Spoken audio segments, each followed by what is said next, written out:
هذه الحرب حقيقة هي حرب صهيو أمريكية ضد العالم الإسلامي، وليست حربا خاصة ضد إيران.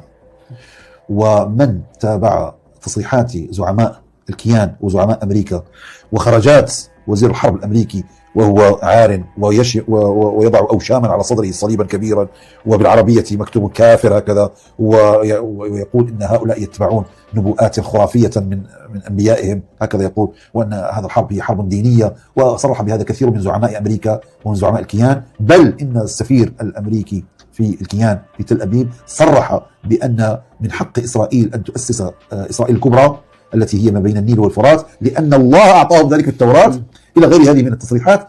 يتبين له أن الوضع خطير جدا، أن القضية ليست قضية لا شيعة ولا سنة، وأن اللحظة الآن هي أنه سنقول يوما ما أكلت يوم أكل الثور الأحمر الأبيض. إذا الأحمر والأبيض، إذا هي حرب على المسلمين، ويصرحون بذلك ويقولون ذلك، وأعداؤنا لا يفرقون بين السني والشيعي. فنحن نرى أن إيران على ما فعلته فهي في النهاية دولة إسلامية، يعني بمعنى أن أهلها مسلمون وأن حكامها في الجملة مسلمون يشهدون لا إله إلا الله محمد رسول الله.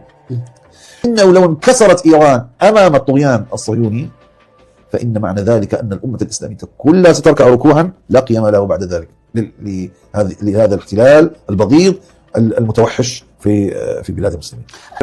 من السياسات الدولية هي ضرب التيارات ببعضها البعض، وضرب المتناقضين مع بعضهم البعض، يعني ضرب السنة بالشيعة، ضرب الصوفية بالسلفية، ضرب الأشعرية بالمعنى شنو إلى آخره وهكذا.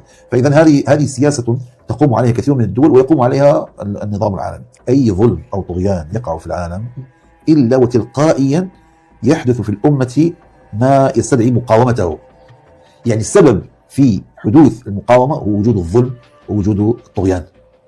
فمثل ما حدث في غزة، لماذا قام أهل غزة ضد الكيان؟ لأن الكيان محتل وغاصب وظالم وأخذ بلادهم.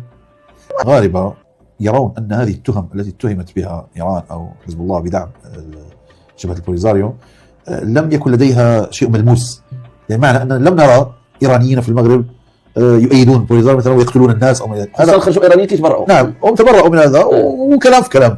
لكن الذي رأوه عيانا هو التحالف الصهيوني الأمريكي ضد إيران. بدأوها بالقتال، فجروا مدرسة فيها أطفال، مدرسة بنات فيها أطفال، كلهم يعني قتل عدد كبير منهم. رأوا كيف يقتل الطيران الصهيوني الأمريكي الشعب الإيراني المسلم. فبالنسبة للمغاربة هؤلاء مسلمون فنحن نتعاطف معهم، انتهى الأمر. هؤلاء مسلمون مظلومون نحن نتعاطف معهم.